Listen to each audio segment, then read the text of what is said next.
Sir, എന്തായാലും എണ്ണവില ഇനിയും ഉയരുമെന്ന് തന്നെയാണ് ഇറാൻ നൽകുന്ന മുന്നറിയിപ്പ്. ആ മുന്നറിയിപ്പ് നമ്മളെയൊക്കെ ബാധിക്കുന്നുണ്ട്. ഇന്ത്യയിൽ ക്രൂഡ് ഓയിലിന്റെ ഉൾപ്പെടെ വില ഇനിയും ഉയരാൻ സാധ്യതയുണ്ടെന്ന് പറയുന്നു.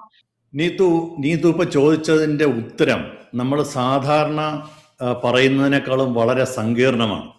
ആദ്യത്തെ നാം മനസ്സിലാക്കേണ്ടത്, നമുക്ക് ക്രൂഡ് ഓയിൽ വില ഉയരുന്നു എന്ന് പറയുമ്പോൾ ഇന്ത്യക്ക് അല്ലെങ്കിൽ ഇന്ത്യൻ കമ്പനികൾക്ക് വിദേശത്ത് നിന്ന് വരുന്ന ക്രൂഡ് ഓയിലിന്റെ വിലയെ പറ്റിയാണ് സംസാരിക്കുന്നത്. പക്ഷേ ഇന്ത്യക്കകത്ത് പെട്രോളിന്റെ വില എങ്ങനെ, ഡീസലിന്റെ വില എങ്ങനെ, പാചകവാതകത്തിന്റെ വില എങ്ങനെയും തീരുമാനിക്കുന്നത് ഇന്ത്യക്കകത്ത് നിന്നാണ്. അപ്പൊ ഇതെല്ലാം കൂടെ വന്നു കഴിയുമ്പോൾ വിലക്കയറ്റം വരുമോ എന്ന് ചോദിച്ചാൽ, ശരിക്കും പറഞ്ഞാൽ വിലക്കയറ്റം വന്നു തുടങ്ങിയിട്ടില്ല. അതായത് പുറത്തുനിന്നുള്ള ക്രൂഡ് ഓയിലിന്റെ വില, പാചകവാതകത്തിന്റെ വില ഇന്ത്യയിലെ ആളുകൾക്ക് ഫലപ്രദമായി വന്നു തുടങ്ങിയിട്ടില്ല എന്നുള്ളതാണ് നാം മനസ്സിലാക്കേണ്ട ആദ്യത്തെ കാര്യം. രണ്ട്, ഇന്ത്യയിൽ എങ്ങനെയായാലും ശരി കേരളത്തിനെ എങ്ങനെ ബാധിക്കുമെന്നുള്ളതാണ് നാം, അല്ലെങ്കിൽ മലയാളിയെ എങ്ങനെ ബാധിക്കും എന്നുള്ളതാണ് നമ്മൾ സീരിയസ് ആയിട്ട് ആലോചിക്കേണ്ടത്. ഇത് ഇന്ത്യയിൽ നിന്ന് ചെറുതായിട്ട് വ്യത്യസ്തമാണ്.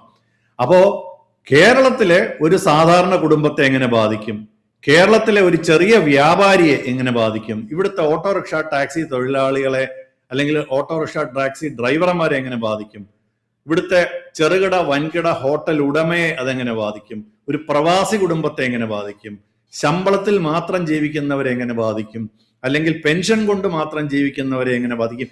ഇതാണ് നമ്മൾ ചർച്ച ചെയ്യേണ്ട ഒരു വളരെ പ്രധാനപ്പെട്ട വിഷയം. ഇത് നമ്മൾ വിചാരിക്കുന്നതിനേക്കാളും കുറച്ചും കൂടെ കോംപ്ലിക്കേറ്റഡ് എന്നാണ്, അല്ലെങ്കിൽ സങ്കീർണമാണ്.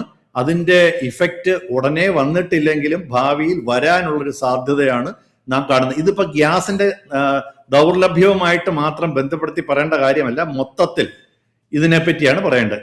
ഇന്ന് നമ്മൾ സംസാരിക്കാൻ പോകുന്ന പ്രധാനമായിട്ടും നമ്മൾ മനസ്സിലാക്കേണ്ടത്, ദൂരെ ഒരു രാജ്യത്ത് അല്ലെങ്കിൽ ദൂരെ ഒരു സ്ഥലത്ത് രണ്ടോ മൂന്നോ അനേകം രാജ്യങ്ങളോ തമ്മിൽ നടക്കുന്ന ഒരു യുദ്ധത്തെക്കുറിച്ചോ അല്ലെങ്കിൽ അന്താരാഷ്ട്ര സാമ്പത്തികമായിട്ടുള്ള കണക്കുകളെ കുറിച്ചോ മാത്രമല്ല.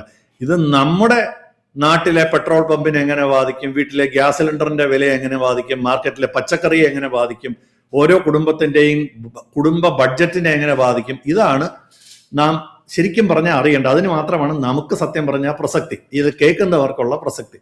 കൂടുതൽ വാർത്തകളും വിശേഷങ്ങളും നിങ്ങളിലേക്ക് എത്താൻ ABC മലയാളം സബ്സ്ക്രൈബ് ചെയ്യുക, ബെൽ ബട്ടണും അമർത്തുക.